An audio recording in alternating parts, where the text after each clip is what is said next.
We're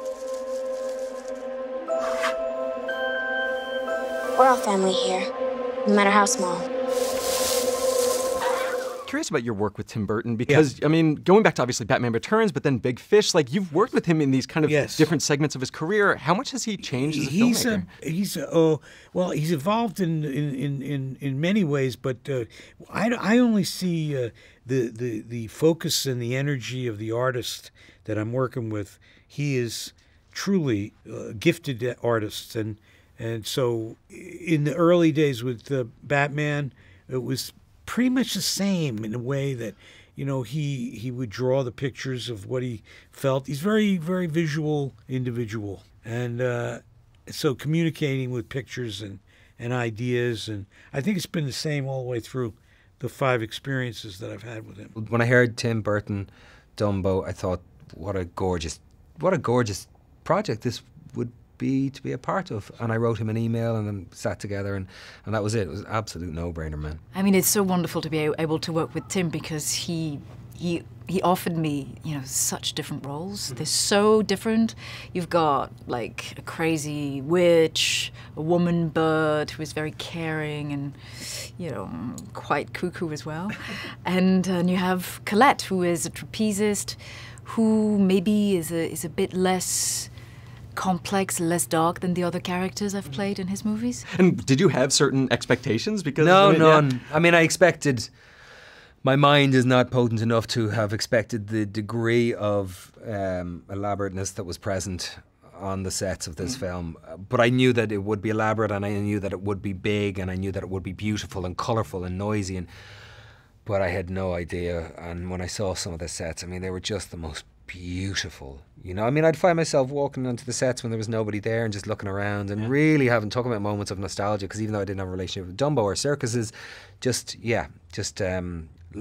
honestly, a lot of gratitude actually for living in such a beautiful world and being a part of telling a story, albeit for a finite moment in time. What's happening? Where are they taking her? Take Dumbo back inside. But she's his mom. Do something. The themes of the movie that were so strong, xenophobia and child separation. I mean, where have we heard that before? Things that will knock you out of the park in terms of your emotions. And so that package, that bundle of push and pull and contrasts given to Tim Burton, it becomes Dumbo in the 21st century. I'm curious if it is a film that you personally get hit in the emotions with it. I saw it for the first time about 3 months before I got on the plane to London to shoot it, and I thought it was very moving. Very moving and trippy and kind of scary. Sure. And I think those elements, the trippiness and the scariness, the kind of greed and the cruelty that is in the original is also in this, and also by virtue of bringing in the human component in this, it almost allows, I suppose it allows Dumbo to be a little bit more proactive, whether he intends to or not, in all the kind of good things that happen in the film, which by the end are plentiful. Yes, I mean, it's such a beautiful, touching movie, you know, the relationship between Dumbo and his mum, and it's kind of heartbreaking, and yeah, it's such a wonderful movie for the heart. You know, it's bright and funny and energetic, and we also deal with the question of animal captivity in a great way, which is I was actually going to ask specifically really ask cool, about that. Man, yeah, because it's not only in the message of the film, but it's also in the making of the film as well. Yeah, absolutely. We had 5 poodles and a snake. That was.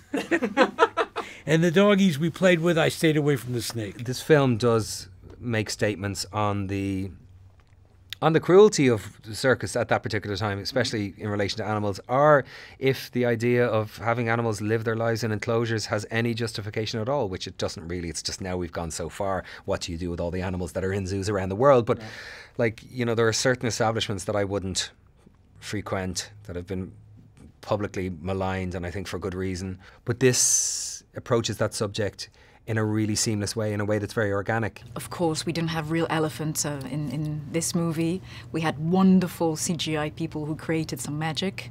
But I'm super proud to be in a Disney movie that promotes animal-free circuses. You know, animals are not meant to live in captivity. And I think in a way that's really pleasing, and I'm really impressed with the perspective that it presents very clearly by the end of the film. You can do it, Dumbo. Show him.